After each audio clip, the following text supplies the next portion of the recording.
We're entering uncharted territory right now, waters we've never sailed before here, and there's no turning back. That realization brings a strange sense of excitement, especially when I think about Trump and how effectively he's handling his role. Even thinking about the upcoming fall fills me with anticipation. Meanwhile, Warren Buffett is quietly making some powerful moves that most people aren't even paying attention to. He's sitting on an enormous pile of cash, around $350 billion, enough to buy nearly 476 companies from the S&P 500. That's not just impressive, it's unprecedented. This stockpile suggests he's been in conversations with the Federal Reserve and is deliberately holding off, waiting for the right moment. It's a signal that he's preparing for a major downturn, just like the crash we saw in 2020, a sharp drop followed by a dramatic rebound. When the next big crash hits, Buffett could swoop in and buy up key companies at rock-bottom prices, potentially turning Berkshire Hathaway into a trillion-dollar empire. There's even talk that he's investing in Ripple-related ventures, aligning with other strategic partners, which could be another sign of his long-term positioning. At the same time,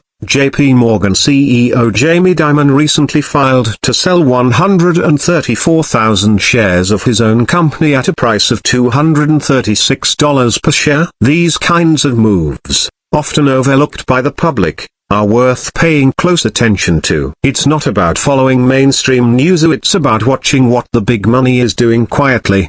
Dimon has a history of selling at market peaks, and he seems to be doing it again now, suggesting that insiders may sense trouble ahead. Altogether, the broader outlook isn't exactly rosy. Certain signals, like XRP slipping below its moving average year, indicate that more turbulence may be on the horizon. If you're bullish, you'd want to see prices climbing above that line, not falling beneath it. Right now, the situation feels like the calm before the storm, much like what financial analyst Jim Rickards has warned about. He's said we're in the midst of a long-term currency war, similar to past financial battles that spanned decades. The first one lasted from 1921 to 1936, the next from 1967 to 1987, ending with agreements like the Louvre Accord. According to Rickards, the current currency war started in 2010 and could last until somewhere between 2025 and 2030. That would make the next few years crucial, or perhaps even the moment everything culminates. By 2026, we might witness the true turning point. Everything is lining up to suggest that major economic shifts are on the way,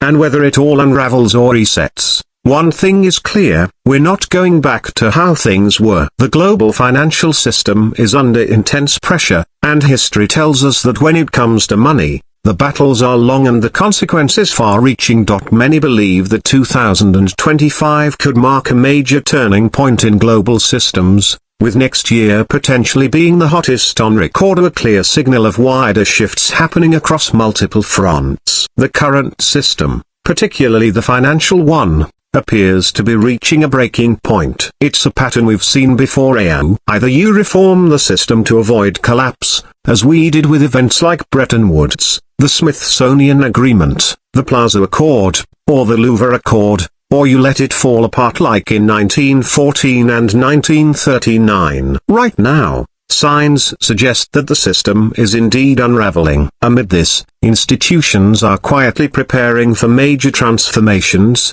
such as the global adoption of ISO 20022 for cross-border payments, fully rolling out with SWIFT by November 2025. This changeover, stretching into 2030, is not random, it's part of a bigger shift. Ripple has stepped in to offer a solution for fast, cheap, secure, and transparent international payments. With RLU integrated into Ripple Payments, real-time cross-border money transfers are now possible under a trusted system. Ripple has long signaled that a new standard is emerging, and XRP is at the center of it. Alongside this, we're entering the era of Elasto, a stablecoin symbolizing the broader transformation. Technological progress is rapidly reshaping sectors from healthcare to manufacturing, yet global payment infrastructure remains outdated. stuck using old technology that slows down and complicates global money movement. So why is the world pushing toward this new model amid political uncertainty? Because there's an urgent need for an efficient, scalable,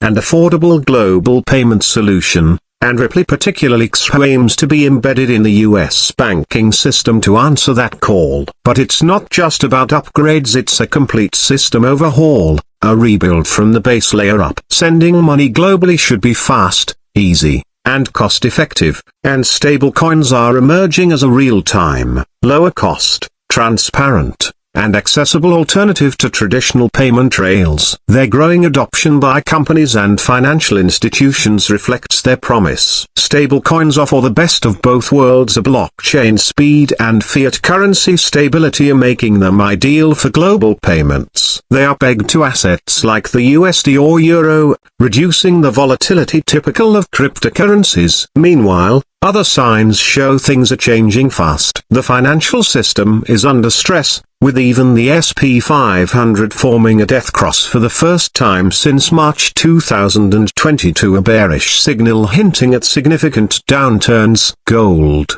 often a safe haven asset, is surging unusually, pointing to deeper instability. Goldman Sachs has even adjusted its 2025 gold forecast to $3,700. With some analysts seeing potential highs of $45,000 if trends continue. If gold hits $4,000 this year, that would signal something extraordinary is unfolding. All signs are pointing toward a major global reset of financial, technological, and structural